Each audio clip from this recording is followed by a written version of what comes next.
Ẹ̀yin èèyàn ọlẹ́ṣẹ́ àlàáfíà ni ẹ wà. Ẹ káàbọ̀ sí orí Mashola Gist TV. Ṣé dáadáa ni mo bá yín? Gbogbo lé ń kọ́ gist tiẹ̀ ni wọ́n ní Kábíyèsí ní àwọn fẹ́ lọ spend time pẹ̀lú ọmọ àwọn Prince Tadenikawo àti Queen Naomi fún Christmas. Wọ́n ní àwọn olórí ń bínú. Wọ́n ní pé Kábíyèsí ò ní time fún àwọn, wípé kí ló dé tó jẹ́ pé Tadenikawo àti Queen Naomi nìkan ni Kábíyèsí ní time fún. Wọ́n treat àwọn ará ètò. Wọ́n ní Kábíyèsí ní láti ọdún táwọn ti wà ní ọ̀dọ̀ wọn, tí àwọn ti ń ṣe ọkọ, táwọn ò ti jáde, tó yẹ pé àwọn ń tèkè àwọn, wípé Queen Naomi ló yẹ kó máa complain, kì í ṣe àwọn. Ẹ jẹ́ ká jọ gbọ́ gbogbo gist yìí. Ẹ̀yin èèyàn lé, ẹ káàbọ̀ sí Mashola Gist TV. Ṣé àlàáfíà ni a bá yín? Gbogbo lè ń kọ́ ẹ kó palẹ̀mọ́ Kérésìmesì, a bá wa láyé àti àlàáfíà. Ẹ̀yin èèyàn lé, Kábíyèsí ó sọ̀rọ̀ o, ṣùgbọ́n ká tó lọ sínú ọ̀rọ̀ yìí, tó bá jẹ́ ìgbà àkọ́kọ́ tẹ̀ ń darapọ̀ Mashola Gist TV, mo kí yín káàbọ̀ sórí gist mi. Ṣé àlàáfíà ni mo bá yín? Gbogbo lè ń kọ́. Orúkọ mi ni Mashola. Mo máa ń sọ Yorùbá lórí channel. Mo máa ń sọ̀rọ̀ nípa celebrity gist and royal gist, politics àti gbogbo nǹkan tó ń ṣẹlẹ̀ ní agbègbè Nàìjíríà. Ẹ̀yin èèyàn lé, tẹ́ bá ti subscribe o, so that bá ti post any gist ẹ máa rí.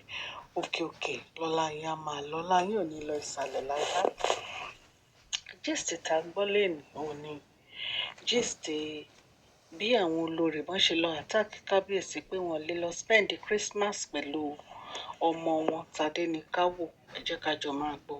Kábíyèsí sọ fún wọn pé jealousy, wípé kí ló dé tó yá pé tí àwọn bá ti dárúkọ Queen Naomi báyìí, wàhálà àti ìdààmú ti dé bá wọn. Wípé jealousy yẹ tí wọ́n níyẹn òun ló máa pa wọ́n, pé kò sí nǹkan tí wọ́n lè ṣe. Kábíyèsí ní kí ni Queen Naomi ṣe fún wọn, wípé tí Queen Naomi bá ṣe anything fún wọn, kán wá sọ fáwọn, wípé kí ló dé tí wọ́n fẹ́ gbórúkọ Queen Naomi, kí ni problem wọn. Kábíyèsí ní Queen Naomi ò kí ń sọ̀rọ̀ wọn o, Queen Naomi ò kí ń dárúkọ wọn, Queen Naomi ò kí ń complain pa wọn. Ipò ṣe wá jẹ́ àwọn nìkan ló ń complain, wípé kí ni problem wọn náà. Queen Naomi ní Kábíyèsí ní Queen Naomi ò tiẹ̀ mọ̀ bóyá wọ́n exist àbí wọ́n exist. Wípé àwọn náà máa ń lọ sákúrẹ́, náà máa lọ ń bá Queen Naomi, náà máa lọ ń rojọ́ Queen Naomi, náà máa lọ ń complain pa Queen Naomi. Wípé kí náà ń wá lọ sí Àkúrẹ́, kí náà ń wá lọ sílé Queen Naomi. Wípé ṣe bí àwọn ti warn wọn so many times, wípé kí wọ́n má lọ lé Queen Naomi mọ́. Wípé wọ́n tiẹ̀ tún ti tọwọ́ bọ̀wé gan. Wípé still yet wọn ò dáhùn. Wípé nǹkan táwọn bá ní kó má ṣe yẹn gangan òun ni wọ́n máa ń ṣe. Pé wọn ò ní ọ̀rọ̀ gbọ́, wípé tí wọ́n dẹ̀ ti di. Kábíyèsí ní tí àwọn bá ní àwọn fẹ́ bá ọmọ àwọn sọ̀rọ̀ àtìyàwó àwọn fẹ́ spend Christmas pẹ̀lú wọn, wípé kí ni tiwọn. Wípé ṣé àwọn náà máa sọ nǹkan táwọn máa ṣe fún wọn.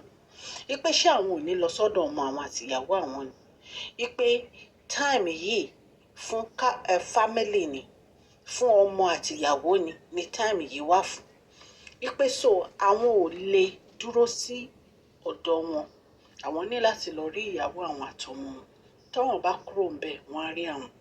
Kábíyèsí ní last year ọ̀dọ̀ wọn làwọn wà. Wípé so yìí àwọn ń lọ sí ọ̀dọ̀ Queen Naomi, àwọn ń lọ bá wọn ṣe Christmas.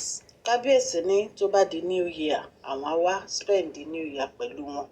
Wípé ṣùgbọ́n àwọn ń lọ sí ọ̀dọ̀ Queen Naomi, wípé ibẹ̀ làwọn ti fẹ́ ṣe Christmas àwọn. Wọ́n ní bí Kábíyèsí ṣe sọ báyìí, wọ́n ní àwọn ìyàwó yìí wọ́n gbórí sílẹ̀, wọ́n kẹ́sẹ̀ sókè ni o. Wọ́n bẹ̀rẹ̀ wàhálà pẹ̀lú Kábíyèsí, tó yẹ kí inú wọn máa dùn pé Kábíyèsí láwọn máa wá spend New Year pẹ̀lú wọn. Wọ́n ní wọ́n ń pariwo pé gbogbo nǹkan Queen Naomi ni o, Queen Naomi ni o, Queen Naomi ni Kábíyèsí bá ń ṣe fún wọn, ṣe fáwọn. Kábíyèsí ò fi time kọ́kọ́ fáwọn. Ẹ rántí pé Ashley náà ní kán wá spend Christmas ní London pẹ̀lú òun. Gbogbo wọn ń du Kábíyèsí ní àwọn ọmọ bóyá Kábíyèsí fẹ́ pinra wọn sí mẹ́fà ni. Kí ló dé tí ẹni ẹlẹ́ni ò ní lọ spend time pẹ̀lú ìyàwó àtọmọ?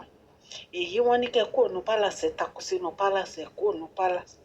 Kábíyèsí dẹ̀ láwọn fẹ́ lọ spend time pẹ̀lú ìyàwó àwọn àtọmọ wọn. Ìyẹn tún di wàhálà fún yín. Ó dàbí ẹni pé ìṣòro wà.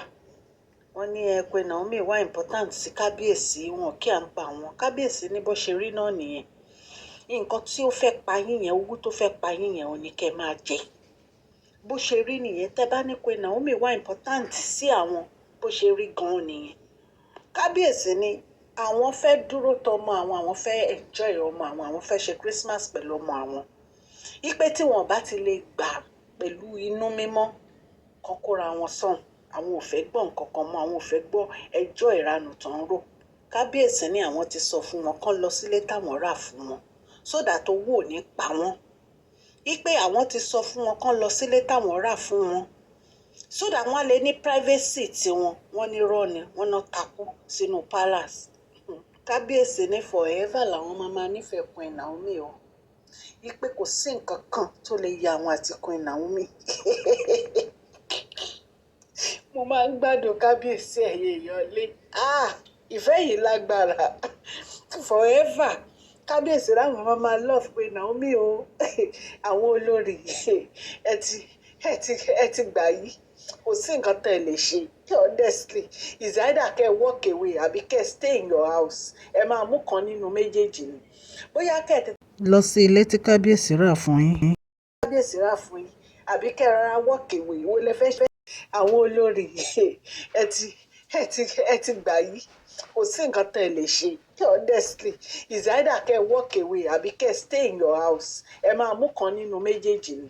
Bóyá kẹ́ tètè lọ sí ilé tí kábíyèsí rà fún yín àbí kẹ́ rárá walk away. Wo lẹ fẹ́ ṣe nínú méjèèjì?